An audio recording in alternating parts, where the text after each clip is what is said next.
Okay, we're down in my basement. This is an area under our porch outside, just like a cellarway that's about 50 inches wide, L-shaped.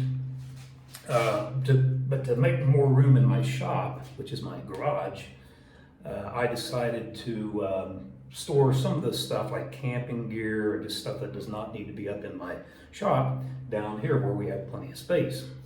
So anyway, along this wall I'm going to affix 3 18-inch wide shelves that are 12 foot long.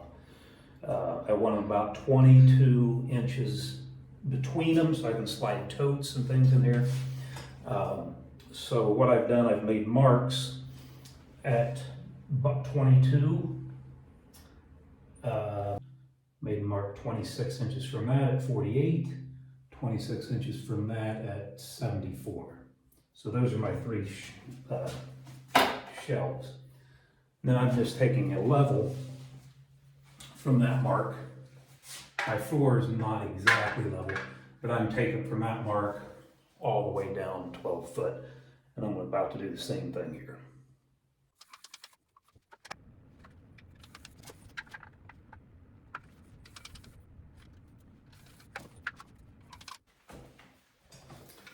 Okay, that'll give me some guidelines. I'm going to move the camera just a little bit so you can see where I'm going here. Going 12 foot from that corner to this corner. So I'm going to attach these 12 foot 2x4s along here for the back part of my shelf. I'm going to use Tapcon screws, 2 3/4 inches long, 1/4 inch, to attach them to the concrete. And I bought a hammer drill to do that, makes it a lot easier. And anyway, I'm going to drill 1/4 inch holes through the 2x4. It doesn't matter really where in the 2x4, except I don't want to really hit in these joints here. And I'm going to first drill countersink with a 1/2 inch spade bit.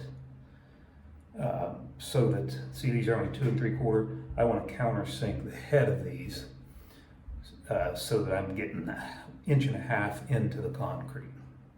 Couldn't find 3-inch Tapcons today, so.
when you're using one of these hammer drills, you've got this depth gauge right here that you can set.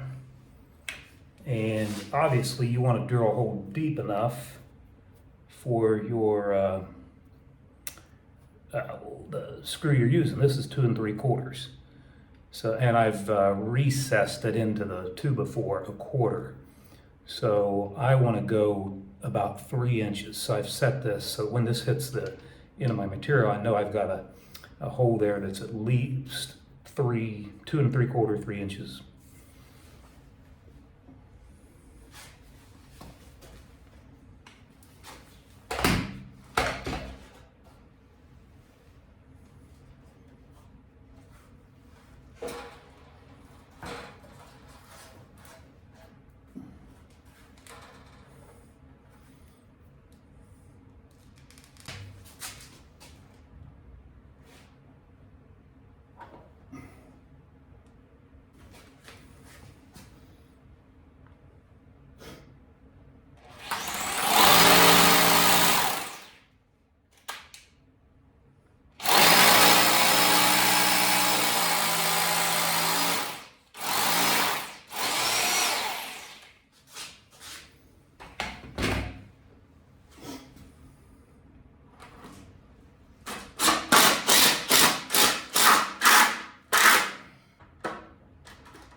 You gotta be careful you don't go too much and break off the screw too.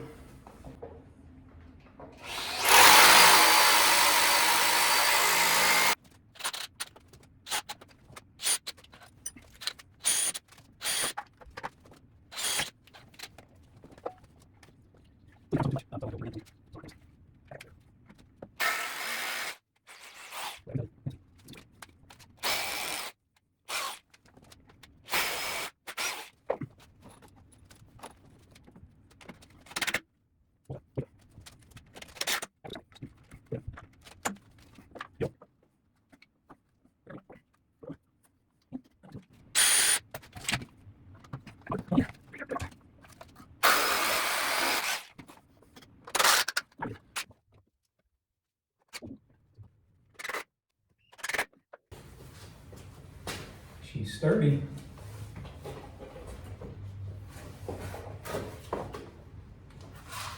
Not going nowhere. As a DIYer, most of the time you're doing it yourself, if you know what I mean. So I need to put a 2x4x12 across the front of these shelves, and I don't have a buddy to hold that end while I do that end. So you got to improvise. So what I'm doing here, I'm going to temporarily put this up here. Just tack it in here.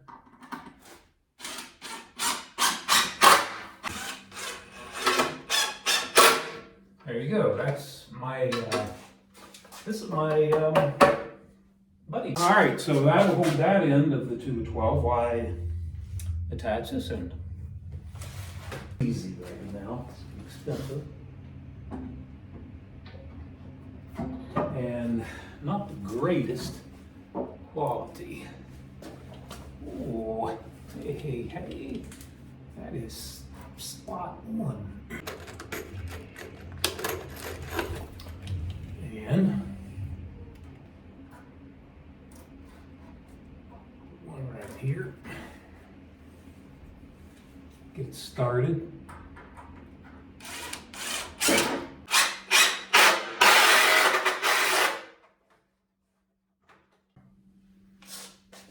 But anyway, so the next one, I'm just going to put it below it a little bit. Put it right in here.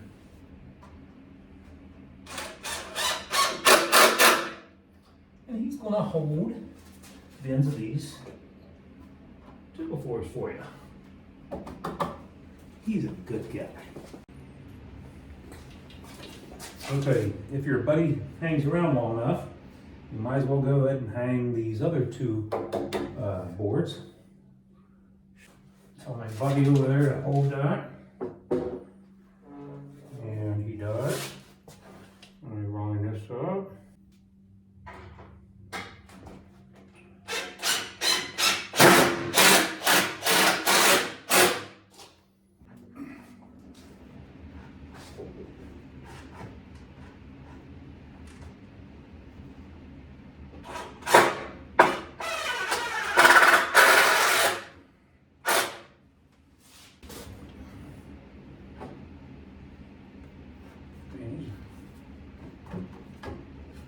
buggers are warped.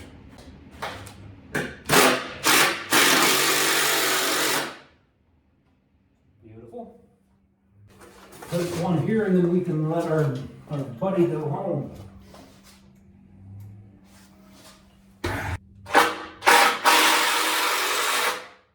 Beautiful.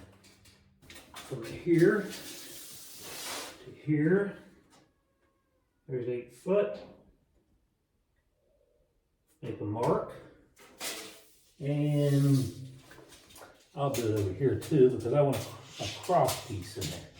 It's going to be 15 inches. And I'll do that with all the shelves. All right, let's put these cross supports in.